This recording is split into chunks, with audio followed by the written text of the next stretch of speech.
సుధాకర్ గారు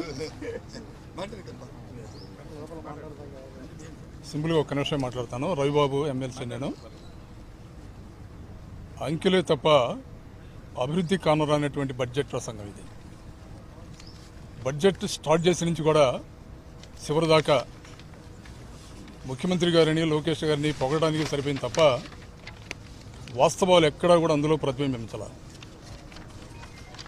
ఎప్పుడైనా సరే బడ్జెట్ అనేది భవిష్యత్ తరాలకు సంబంధించినటువంటి ఆలోచనల పట్ల క్లారిటీ ఉండాలి.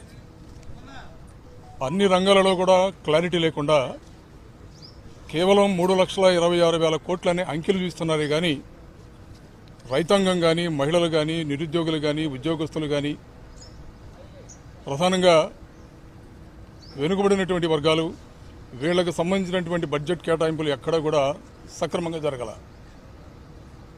ప్రధానంగా మూలధన వ్యయం గురించి మాట్లాడేటప్పుడు అస్పష్టమైనటువంటి ఆలోచన విధానాన్ని అందులో పొందుపరిచారు.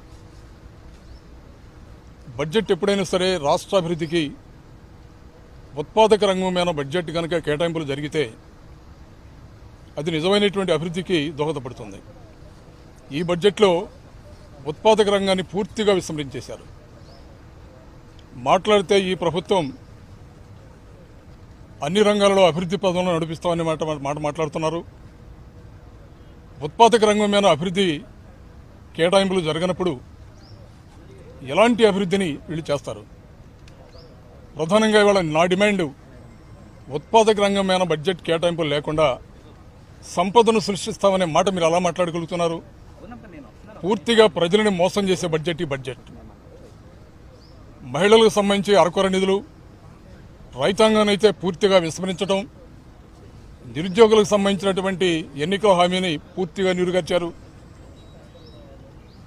ప్రధానంగా సూపర్ 6కు సంబంధించి ఏ విషయమైనా కూడా పూర్తిగా క్లారిటీ ఇవ్వటం లేదు. మహిళలకు ఉచిత బస్సు అనేది బడ్జెట్ ప్రసంగంలోనే లేదు. నిరుద్యోగులకి 3,000 హామీ ఎక్కడా కూడా బడ్జెట్ ప్రసంగంలో రాలా. రైతాంగాన్ని ఆదుకునే విషయంలో కూడా అసంపూర్ణమైనటువంటి అరకొర బడ్జెట్ విధానాలని ప్రవేశపెట్టారు. ప్రధానంగా నా ఆలోచన ఉత్పత్తి రంగాల మీద సంపూర్ణమైనటువంటి బడ్జెట్ కేటాయింపులు జరగకుండా సంపద సృష్టిస్తామన్నటువంటి మీరు మాట్లాడే మాటలు రాష్ట్ర ప్రజానీకాన్ని మరోసారి మోసం చేసినట్టు అవుతుంది. దీని మీద సంపూర్ణమైనటువంటి విశ్లేషణ రాబోయే బడ్జెట్ మీద విశ్లేషించే రోజుల్లో పూర్తిగా ప్రస్తావిస్తాం. Thank you very much. అందరికీ నమస్కారం.